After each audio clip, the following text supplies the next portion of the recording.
Hey, what's up guys? My name is Semworld and today we are going to be learning about the modulators inside of Spire. Now, modulators are super cool because what I like to call them are our little servants or our little bitches in the world. What that means is that they're gonna do our bidding. Instead of me being there every single time the sound hits, I want it to do certain thing like open the cutoff of the filter or change the pitch. Like, these guys are going to be in charge of doing it for us. It's going to automate it, so it's kind of like making our lives a lot easier. So we're going to be having the envelopes, LFOs, and then a stepper, which you can think of as sort of like a machine that allows you to do cool sequences. Now, the envelopes are the most important one in my opinion, and this is where everybody tends to think they know a lot about envelopes, but they really know the basics, but they can't apply it.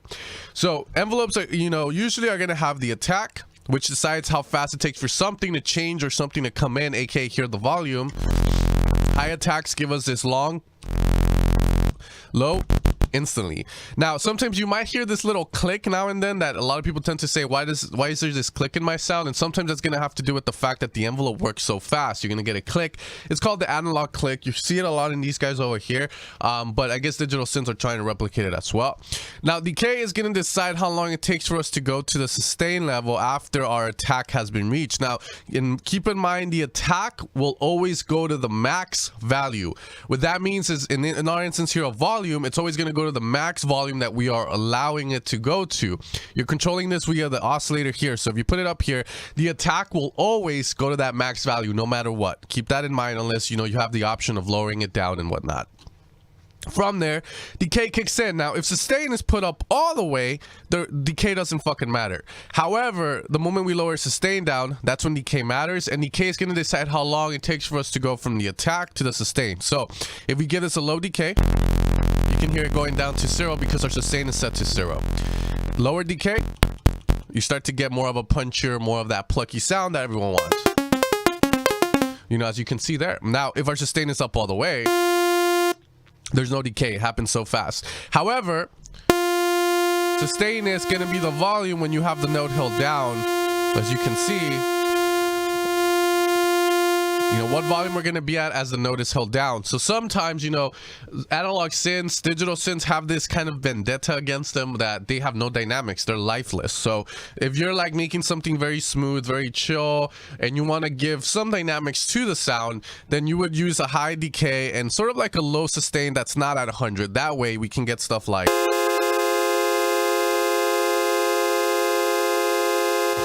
change of volume. Going down.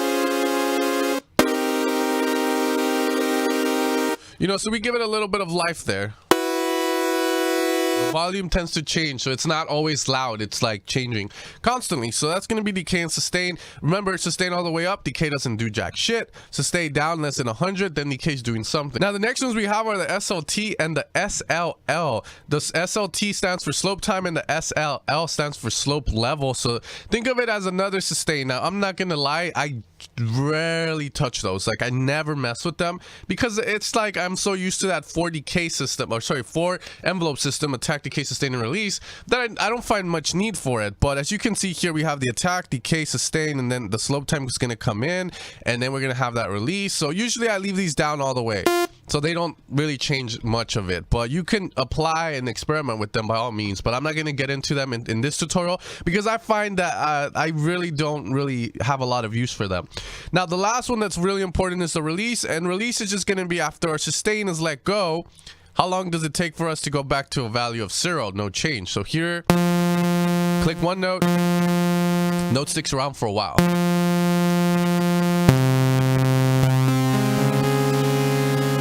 This is how you make those kind of mystical sounds, and you can have no decay, no sustain, and little decay and a bit of release to get a little bit of that mystical vibe.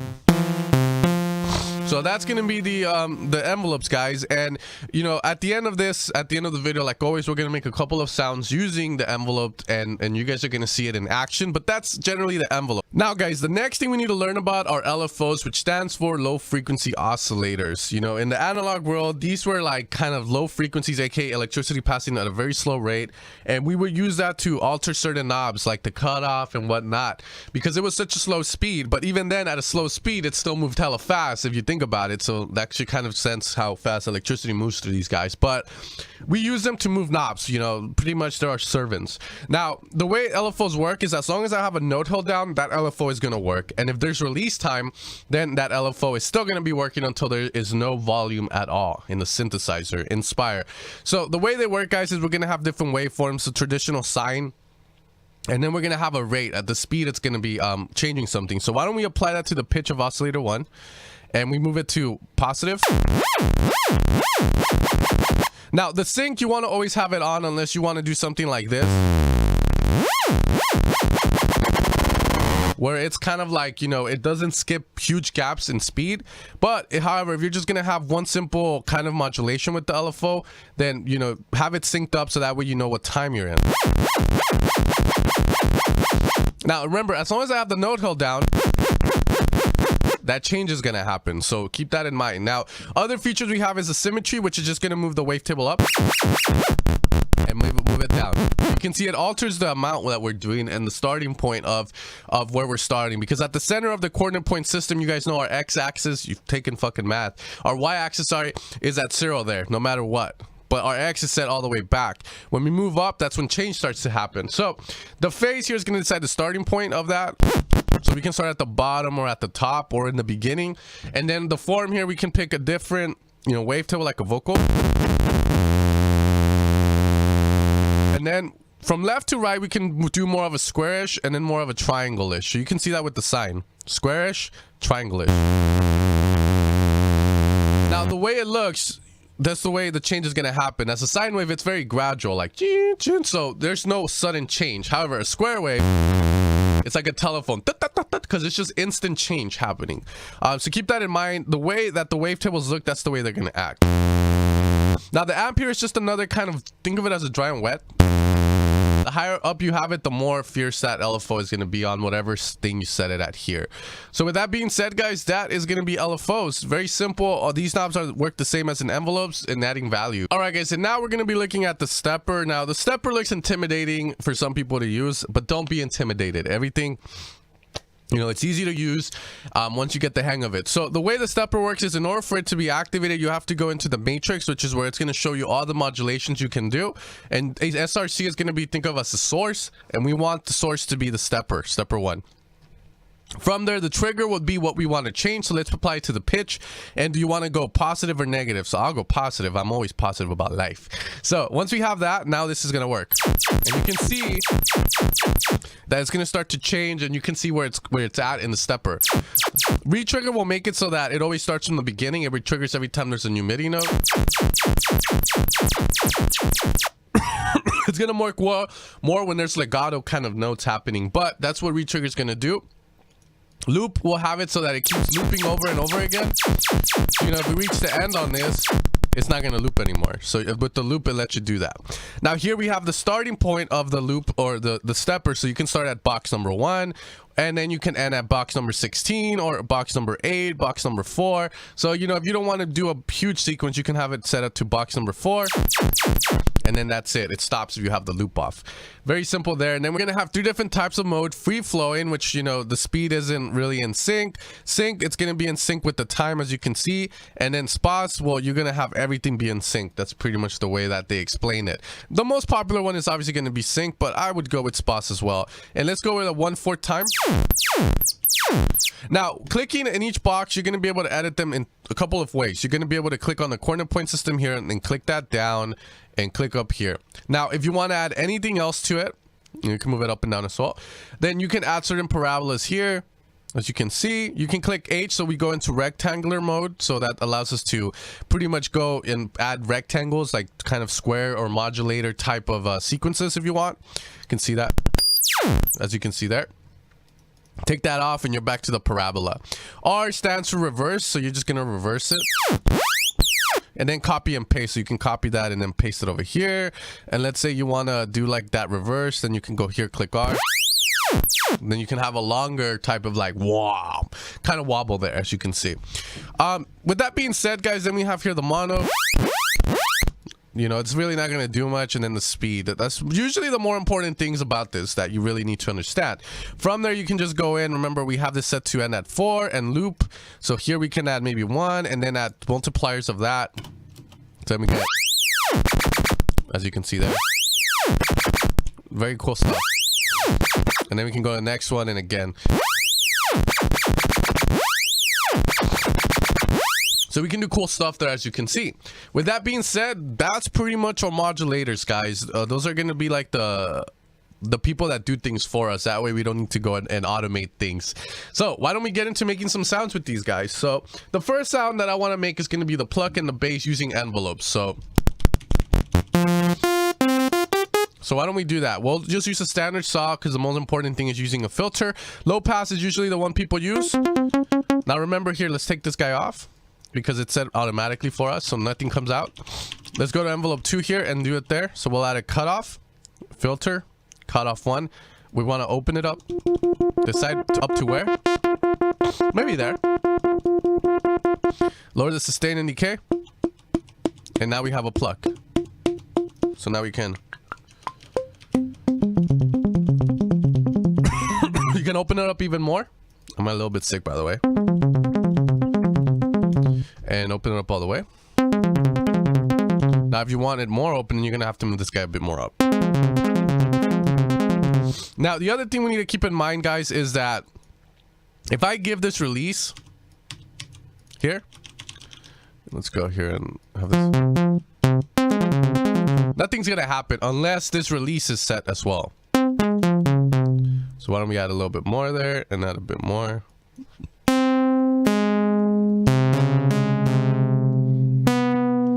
Add a bit of resonance so you can hear it closing. There you see it, you hear that closing. And we get a very nice sound out of it, as you can see. But that's how we create the standard pluck. Now, if you want to make a bass, then you just go down an octave.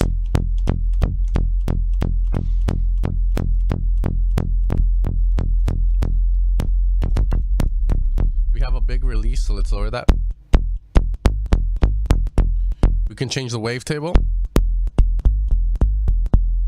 Let's try it.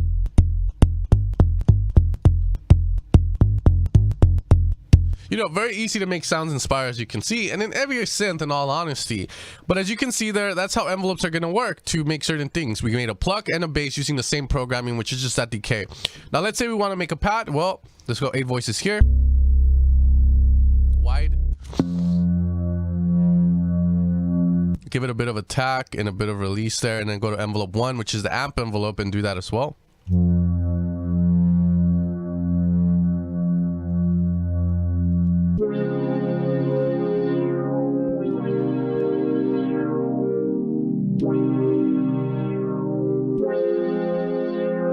So very simple there. We have a long release. You can hear the release closing the filter because of that resonance there. Now, that's going to be pretty much how to make those guys. Now, let's say we want to make like a riser. Well, then we would have to use envelope 1 or envelope 2. That way, you know, we can make a riser. So we can route that to oscillator 1 pitch using an envelope. And the attack will decide how long it takes for a certain value to come in. So we can move that to the right. So let's give it a long attack. Now we have our little upriser. So that's very simple, right? Now, you can make this upriser have a downlifter as well by just using decay instead and sustain all the way down.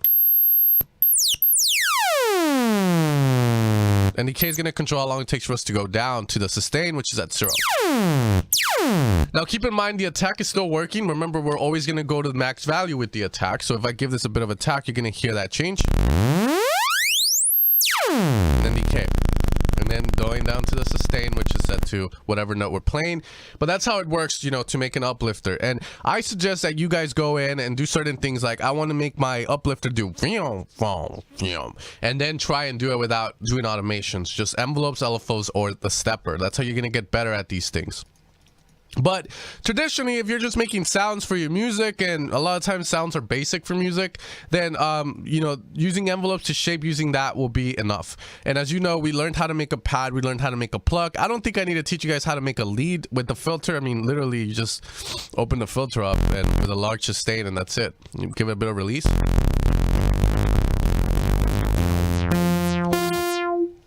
Now let's move on to LFOs. With LFOs, we can do certain things like add grit to a sound. Like an oscillator A, we can move it at a very fast rate. Let's put another saw here. Maybe 8 voices. And we'll add it to that too. Negative. Bit of release.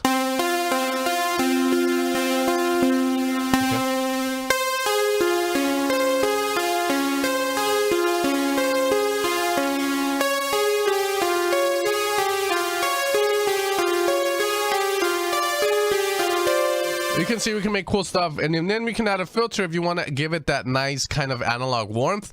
There we would go to envelope 2, open the filter off for the cutoff here, filter 1 cutoff. Let's get rid of this guy here again. Let's give this a release and a bit of attack to it. More like a synthwave vibe. A bit more release.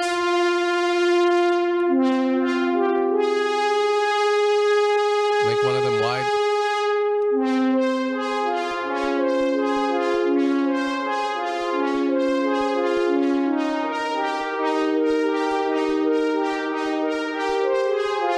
Having fun with the sound you just made, but that's how we make sounds, guys. And the difference between every sound obviously going to be in the programming, how fierce it is and stuff. Like here, if I wanted to make this into a fucking big room lead, attack down, release down.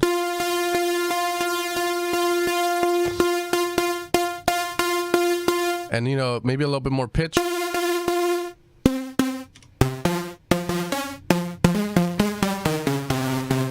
know, we get a more of a festival-ish kind of anthem here.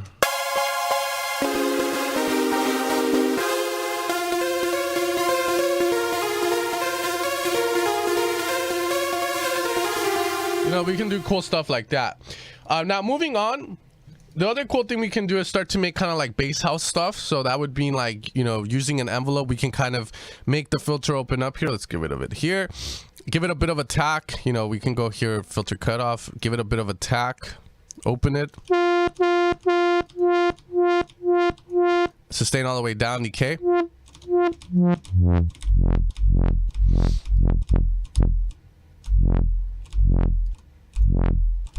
Pick a wavetable.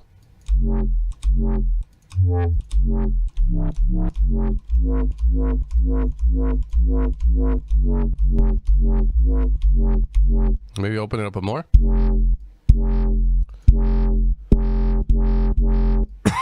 Maybe a higher. Go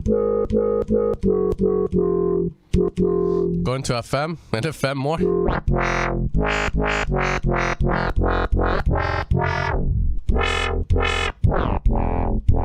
Doesn't sound that good.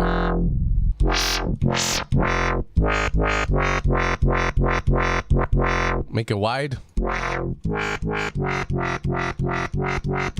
You know, you can do cool stuff like that with the cutoff. Now you can also use the envelope, the LFO to do that. For instance, we're gonna put here filter 1 cutoff, and we can put this at 1/4. Sync it, and there we go. Amp up. Mono it. So that way it stays in sync with it when you're changing notes. And I'll be using the LFO, guys. And again, you know, you can increase the speed of it. And here you can do the exact same thing. You can make like the, you know, like the future bass. Give it a bit voice.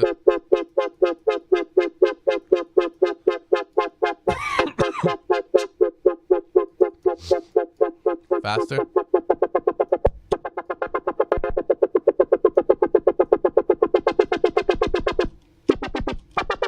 And then, you know, you add the effects and it's going to sound amazing. Now, the last thing we're going to do is a stepper sequence, okay? So what I'm going to do is use a stepper. And I'm going to add that to the cutoff of the filter. So we can make like a cool little sequence. We're going to open it up. And now, let's get rid of that cutoff here. Now we have our stepper doing that. Now we can do our own little sequence. For instance, we can do like a long kind of how do you say, like wobble. So we can do that here. There you go.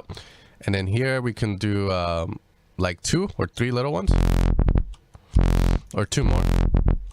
And then here we could do, let's say 1. And then here we could have this to go up, and then that will loop. Let's do that. And 4, and then there we go. Now from there, once we shaped it, let's pick a wavetable that we can both enjoy. Yeah, let's add a bit of FM.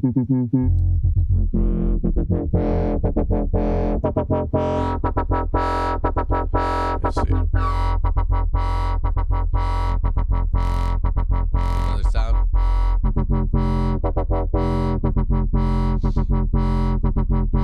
Now from there, we can apply here to change other parameters, like an oscillator 1 to control B, which would be, there we go.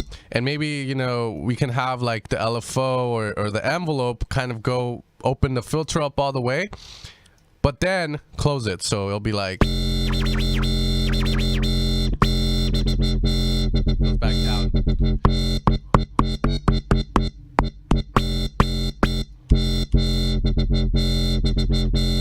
Higher attack makes it open up. But just practice with those things, guys. The more you practice, the more that everything will make sense.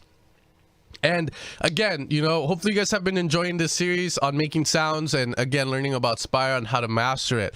A lot of this stuff is very easy and simple, as you can see, but the thing about it is that you have to practice the knowledge so that you get good at it and you become an expert in it. So over time, you know, that's gonna happen. But I hope that this kind of inspires you guys to make your own sounds. As you guys can see, it's not that simple, and you don't also need to make your own sequences. So, you know, I'm just showing you guys that you can do that with the stepper, just in case some of you guys are like, oh, I want to have fun with that. Then you can, but it's not necessary. In all honesty, everything you need to know to make sounds, I've taught you about 70% of it, which is oscillator, filter, and envelope. The next 25% will come from the effects section here, and that's pretty much it. That's everything you need to learn how to make sounds, and you can make almost any sound out there, except for a couple that use granular synthesis and stuff that we can't have in Spire, but that's for another video. All right, guys, I hope you guys enjoyed this tutorial. I hope you guys enjoyed watching it, and I'll see you guys next time.